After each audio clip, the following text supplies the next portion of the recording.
Well, hey, Knollwood family. We're back at it again. This is our seventh video in the Ask Pastor Chris series that we're doing. So this is part of our year of the Bible. If you don't know, we're as a church family, we're reading through the Bible in 2026, and so we're almost finished with the Torah, the first five books of the Bible. So we're excited about that. If you want to jump in and join us, you can just go to knoll.org/YOTB. It stands for Year of the Bible. You can get the reading plan there. And listen, jump right in with us. Just do today's reading and start with us, and it'll be great. And so these videos are opportunities for people to ask questions about what they're reading. And if you have a question, you can send it in. You can go to knoll.org/askpastorchris, and you can submit your question that way. I don't promise to answer every question. I don't promise that I can answer every question, but I promise I'll do my best, and I promise I'll give it a shot, and I'll do what I can. So I'm excited. We've got some questions this week, and so let's jump right in. Our first question.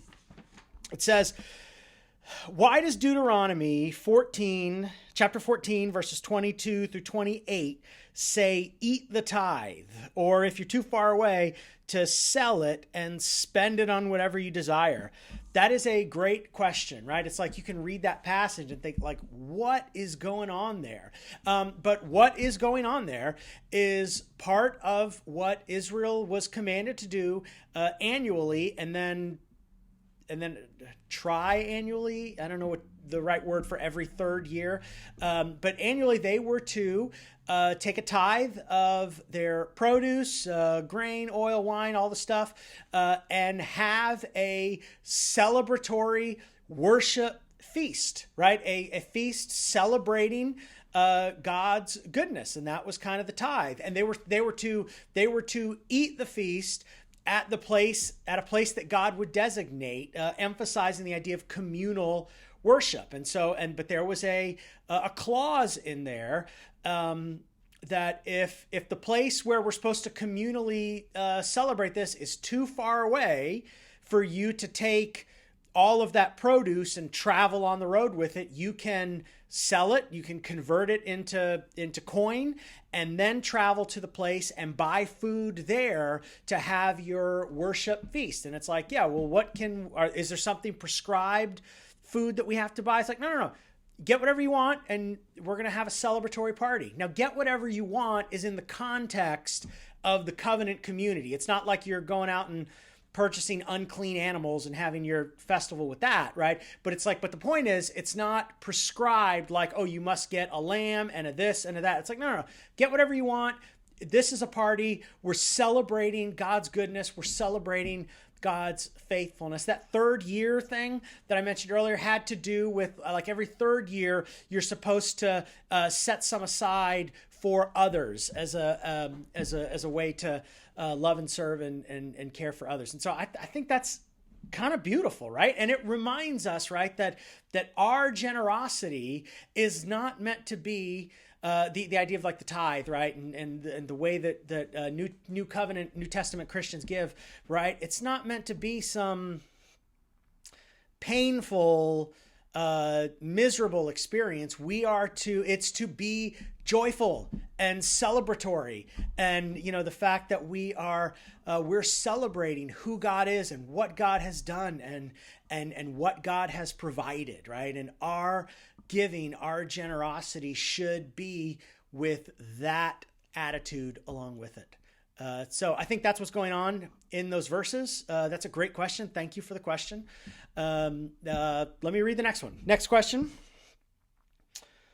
It says, why did God keep Moses out of the promised land for one mistake?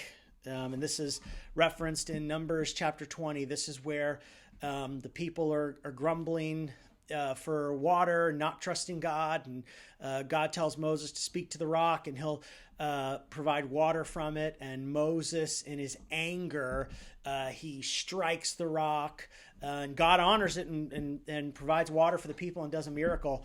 But as a result of this, God tells Moses that he will not enter the promised land. And sure enough, that's exactly what happened. God allowed Moses to climb a mountain and to see the land that God was giving, but Moses was not allowed to enter, and he died there. And I think maybe at the heart of the question is that seems kind of harsh. Like what's going on there? Why would God just for this one mistake? And I think what's important to remember, a couple things. One, leaders are judged more strictly. I think that's a piece of it, right? Moses was standing before the people as God's representative, and so the standard for his behavior was higher, right? He was judged a higher standard. I think that's true. But the other thing is, in this, in some kind of way, one, Moses failed to... I don't know if protect is the right word, but it's the word I've got at the moment, so I'm going to stick with it, right? But sort of to protect the holiness of God's name. And Moses disrespected God publicly in that moment. And I think, I don't have the text in front of me, but I think if go back and read it, there's a part in there where it's almost like Moses sort of takes credit for it. Hey, this water that I provided for you, kind of in his anger. And so this was a serious thing, and there were serious consequences for it. And unfortunately, Moses didn't get to enter the promised land. Now, God was faithful to Moses, Moses is in eternity with God, and right now Moses is doing great. But it is this reminder that it's like, hey, our sin, the things that even we might think maybe is not such a big deal, is a big deal. And for Moses, this other thing I'll say about this, anger seemed to be a recurring problem for Moses, right? Like Moses seemed to have an anger issue, and we see in this instance that anger issue caught up with him, and it ended up costing him. And so it's kind of an encouragement, a cautionary tale for us, right? It's like, hey, deal with your stuff, deal with your issues, right? It's like, don't just let that stuff fester or go undealt with, because in the end, it has the potential of catching up with us and causing real problems. So I think that's what's going on there. All right, last question. No, this is a good one. Why did God use a snake to heal people? This is also in the book of Numbers. And so the context is the people were complaining against God, which was a reoccurring theme, not trusting God, not being obedient, not following him. And God judged the people and sent snakes, poisonous snakes among them, and people were being bitten and people were dying. And God's judgment is serious. And they cried out to the Lord. And God told Moses, take a bronze snake and put it on a pole and hold it up in the middle of the camp, put it up in the middle of the camp. And anybody who will just look at the serpent in faith, kind of trusting God, right, they'll be healed. And that's exactly what happened. And people did die as a result of this, but God provided a way for the people to be saved. And so that's the deal with the bronze serpent. It was representative of the snakes that were in the camp, that it's like, hey, God's provided a way. But what's amazing is Jesus taps into, leans on, points to that event to explain to Nicodemus in John chapter 3 why he was here. Jesus makes this point that it's like this idea of born again and this idea of what God is doing through Jesus. It's like, Jesus, why are you here? It's like, hey, here's why I'm here. Remember the bronze serpent in the wilderness, right? How the people were being judged because of their sins, but God made a way for them to be saved, right? Just look at the bronze serpent and you be saved. That's why I'm here. Right? That's a picture of what I'm about to do, right? Because Jesus, like the way that serpent was lifted up on a pole, Jesus would be lifted up on the cross and he would pay for the sins of the world. And anybody who will look to him in faith, put their trust in him, turn from their sins, they'll be saved, they'll be healed, they'll be rescued from their sin, and they will be adopted into God's family forever. So this serpent on the pole, right, is this beautiful, amazing imagery of what God through Jesus would do for the whole world. And so in that way, it's like, gosh, it's an amazing story. It's like, because we see the gospel pictured in it. So that's my answer to the question.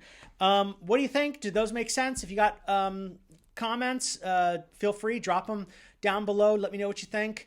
And again, if you have a question, you can send it to knoll.org/askpastorchris, and I will do my best to answer them. So thanks, everybody. We'll see you Sunday.